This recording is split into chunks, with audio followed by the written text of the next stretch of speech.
The Cleveland Browns find themselves trapped in yet another quarterback crisis, one that feels like déjà vu for fans who've seen this movie too many times before. And at the center of the storm stands head coach Kevin Stefanski, whose reluctance to give Shadur Sanders a real opportunity is becoming one of the most baffling storylines in the NFL. Week after week, the Browns stumble through offensive struggles, their quarterback play uninspired and inconsistent. Yet Stefanski continues to speak in vague terms about player development, insisting he's setting his guys up for success. To the fans, though, these words ring hollow. They've heard this before, a promise of patience, a vision of progress, but the results on the field tell a different story. Cleveland isn't progressing. It's regressing.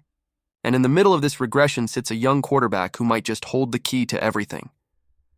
Shadur Sanders has the skill set, the composure, and the charisma that fans have been desperate for. He's the kind of player who carries himself like he belongs under the bright lights, who thrives when the pressure's on.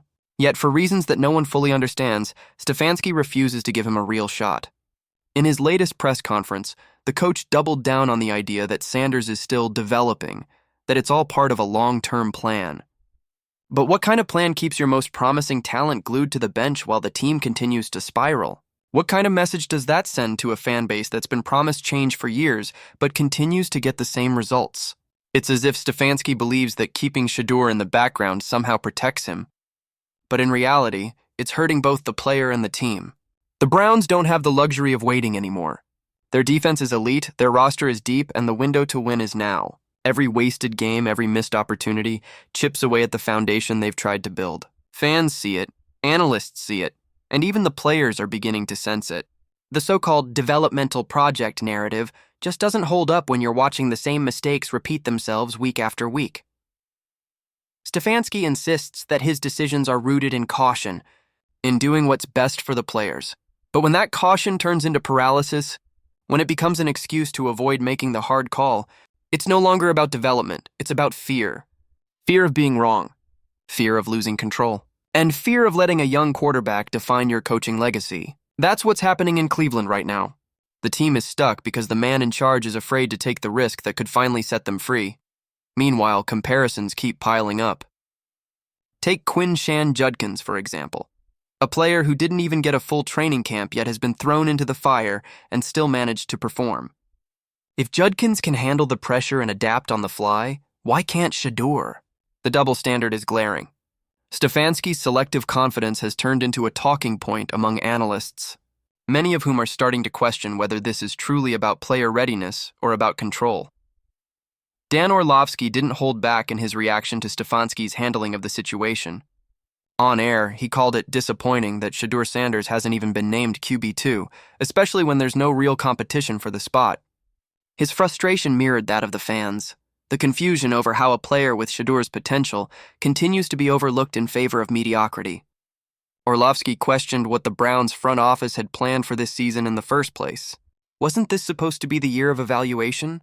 The year where the organization finally figured out whether its young quarterbacks could be the future. Instead, it's become another year of excuses. Another season lost to indecision, and as the frustration builds in Cleveland, the whispers around the league are getting louder. Other teams are watching. Other organizations are noticing what's happening, or rather what isn't happening, with Shadur Sanders. Among them, the Las Vegas Raiders have reportedly taken interest. That revelation came from none other than Stephen A. Smith, who dropped the news in a segment that instantly caught fire across social media. According to him, NBA star Damian Lillard, a diehard Raiders fan, has been publicly urging his team to go after Shedeur. The logic is simple. The Raiders need a spark at quarterback, and Sanders could be that spark. Stephen A. didn't stop there.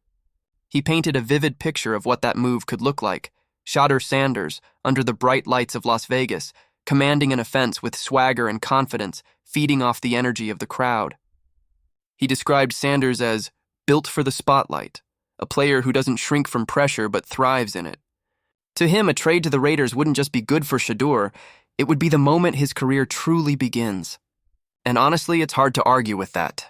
When you see how stagnant things have become in Cleveland, you can't help but imagine how much better his story could be elsewhere. But for the Browns, that thought should be terrifying. If they lose Shadur Sanders without ever giving him a real chance, it will be more than just a roster move.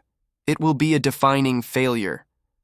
It will send a message across the league that Cleveland doesn't know how to handle its talent. That no matter how promising a player might be, they'll be buried under bureaucracy and hesitation. And for a franchise that spent decades trying to rebuild its reputation, that's the kind of damage you can't easily undo. Imagine the headlines if Shedeur goes to Las Vegas and becomes a star. Imagine the conversations about how Cleveland had him, how they could have built around him, but instead chose to play it safe. That narrative would haunt the Browns for years. Because this isn't just about one player. It's about what he represents. Opportunity, change, belief. The exact things that the Browns have been missing. Kevin Stefanski might think he's protecting his team by being cautious, but the truth is he's risking everything. The locker room morale, the fan base's trust, and the team's future all hang in the balance. Every decision he makes now will be scrutinized. Every game without Shedeur will add more pressure. The longer he waits, the harder it becomes to justify. The Browns can't afford another lost season defined by what-ifs. They need to act. And soon. Whether it's giving Shedeur his shot or risking the fallout of losing him, the next move will define this franchise for years to come. Fans are already restless, analysts are already circling, and rival teams are already plotting. The time for excuses is over. It's time for results, so what do you think? Is Kevin Stefanski playing it smart, or is he letting fear dictate the future of the Cleveland Browns? Has Shadur Sanders earned the right to prove himself on the field, or does he still have something to prove off it? And if the Raiders come calling, should he take the leap and show the world what he's truly capable of? Drop your thoughts in the comments below. And if you believe this story is far from over, make sure to like this video, subscribe to the channel, and hit that notification bell, because the next chapter in this quarterback drama might just change everything for Cleveland and for Shadur Sanders.